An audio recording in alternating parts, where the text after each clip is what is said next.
All right, everyone. It's very, very funny to see sort of the capitulation, the giving up of the legacy media when it comes to Donald Trump. There's beginning to dawn. It's beginning to dawn on them that he's going to stick around. And like Scott Adams has said, like at some point they're going to start backing him almost. Like they're going to ease up off him and hope that he's reelected because they're going to realize that if he gets kicked out, it's back to boring politics. And this is like the best things have ever been for the legacy media since like the MTV era was new. And that is true. I think some of these people have it in mind like something more than that. Just his populism, I think, endangers the multinationals enough, so that may not actually happen with all these people. But we'll see. We'll see, I guess, who's correct on that.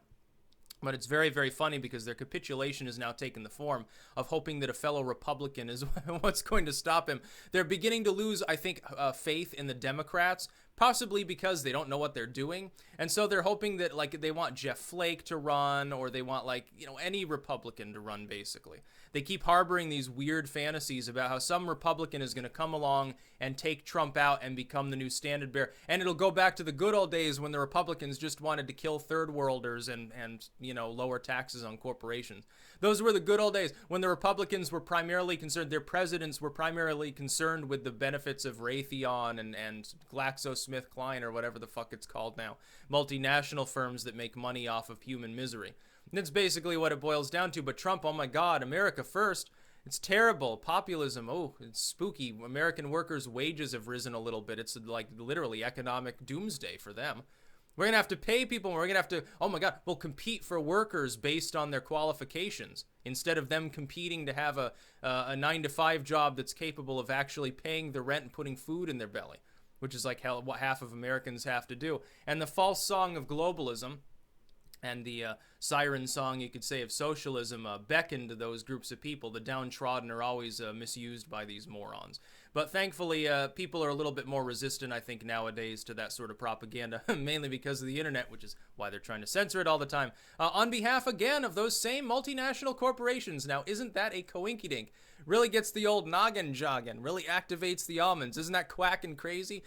No, the media is fooling itself. Do you actually think that there is any scenario under the sun in which Trump actually gets primaried to any significant extent by his own party?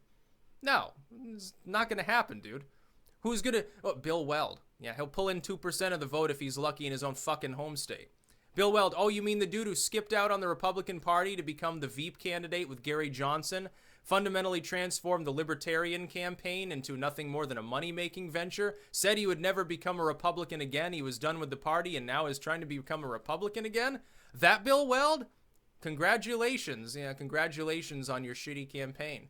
It'd be very funny. Now, he's probably doing that for money because he knows basically just by being the most notable person, and at the moment really the only person with any substantial effort in primarying Trump, he can get some interviews and he can do some fundraisers and have, you know, he can make some speeches. The never-Trumpers will think that he's cool and he'll get some selfies, and at the end of the day, he'll be Bill Weld, more well-known than Bill Weld was well-known beforehand.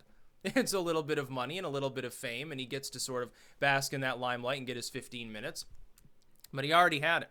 He already had it when he joined the Libertarians. And actually, like, it wasn't a badly run campaign. The Libertarian Party did pull 10% in a bunch of states. That's not, it's not easy to have a third party in such a political atmosphere where things are so hyper-partisan and charged. For the Libertarian Party to have broken into double digits in a half a dozen states actually was fairly impressive.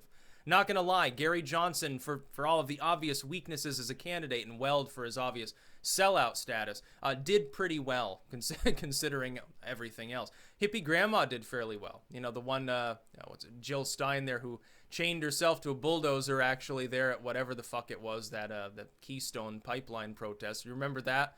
And they had a picture of Hippie Grandma there chained to the front of the bulldozer smiling with a shit-eating grin. I do have to say I admire that a little bit, even if I think Keystone should be built. But the media's fucking fooling itself. Nobody's going to primary Trump. No, he'll be the nominee.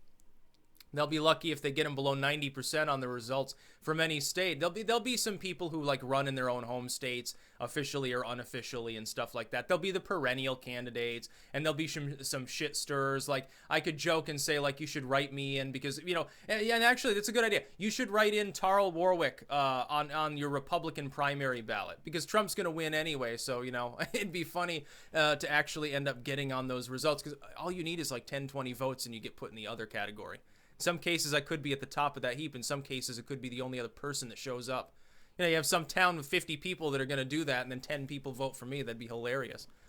I would laugh. Yeah, I think I'll do that. I think I'll do a joke campaign again, sort of like how I got, like, what, 18 votes for governor. I was proud. You know, it's history in the making. The media's dumb if they think that Trump's actually going to get primaried very hard. It's a perennial thing too. Every single time you have an incumbent candidate, people within the party that don't like them or they're opportunistic or whatever, they primary them. But it's never with the blessing of the party. Bill Weld will be lucky to have like one person in Congress kind of say a nice thing about him or something. Everyone else ultimately is going to close ranks behind Trump. He's no longer scandal-ridden. That's not over his head. The economy is going well. Foreign policy is trudging along decently. Taxes are down. He's refocusing on the ACA. He's pushed it past the election, but at least he's finally talking about it again. Things are generally on the up and up for him. Things are on the upswing, and they're okay. They're not great, but they're good enough for him to probably be reelected. The party's not going to throw him aside, especially if they think that he's on an upswing. They're not going to say jack shit against him. That's about all. Peace out.